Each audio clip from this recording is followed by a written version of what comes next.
Hey guys, Josh here again with Windy City. Hey, I just wanted to continue on with this preventative maintenance series that we're doing.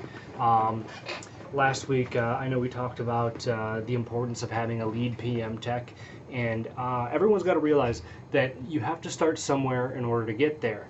And a lead PM tech isn't always, you know, the best tech in the world or the most experienced tech in the world, but that's the way that you move up the ranks. That is the way of the ladder, if you will, in the HVAC industry. So it's important that if you are new to the industry, you understand and have realistic expectations of what PMs are and how they can be used to better yourself and your career.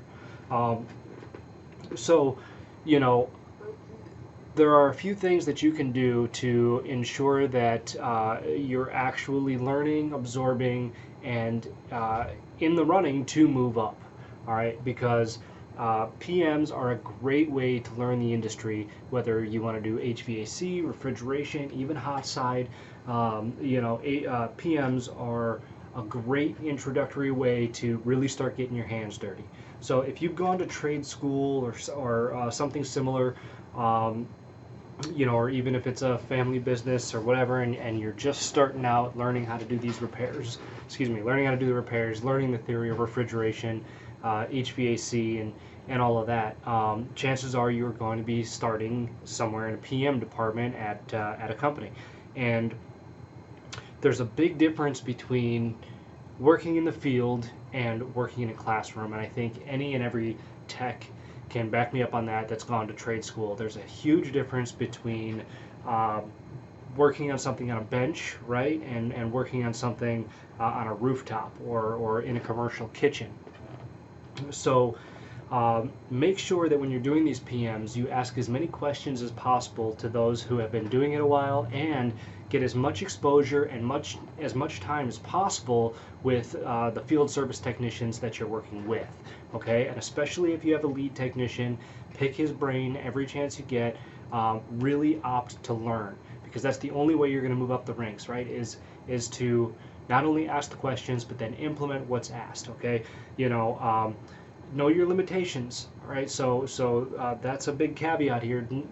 Know your limitations. You don't want to spend so much time on a job that you or on a PM, that you end up costing the company you're working for a boatload of money, when you're trying to learn how to diagnose a unit. So absorb, absorb, absorb, listen, listen, listen, then apply in small doses. Okay, that's a good way to start. You take the recommendations and the advice from the experts you have around you and the resources that you have around you, and you apply that real time to what you're doing on a daily basis. Start small. Is a motor making noise? Is there or a unit making noise?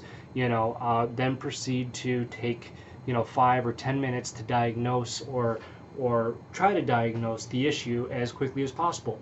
And then when you think that you have a conclusion, you still do your notes, you still write it up the way that it is, you still do your quotes, or however your procedure works, and then you go to your supervisor and you say, hey, this is what I noticed, this is my quote.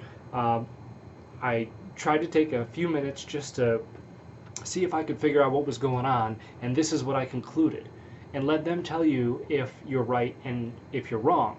And if you're wrong, then use that, right, and use it as a learning experience. Have them tell you or show you the right way to do it or what you did wrong in order to achieve that advancement. And make a personal goal to do this every single day, because it's going to help you. And the more you can learn and your willingness to learn will play a huge factor in how quickly you can move up those ranks. I've had PM techs that I said, hey, their value is more in the field than it is on PMs after only a year and a half. But then I've also had PM techs that don't show any signs of improvement, and they're either stuck in the PM department forever, or they quit or get fired because there's just no growth there. And you always want to be growing personally and professionally. So take these steps. The PMs are an excellent opportunity to break in the industry, an excellent opportunity to learn. So just keep trucking, keep moving, you started in the right place, and just keep bettering yourself every day. So that's all I got for this week. Make sure to subscribe, comment below if there's something that I missed or something that you want to know, questions, concerns. Also, we got a brand new podcast this year talking about an array of different topics. The link is below this video. Make sure to click on it, subscribe. Got a newsletter down there too to keep everything in one spot. All right, appreciate you guys as always. Thanks for watching. Keep watching. Stay tuned, and we'll see you next week.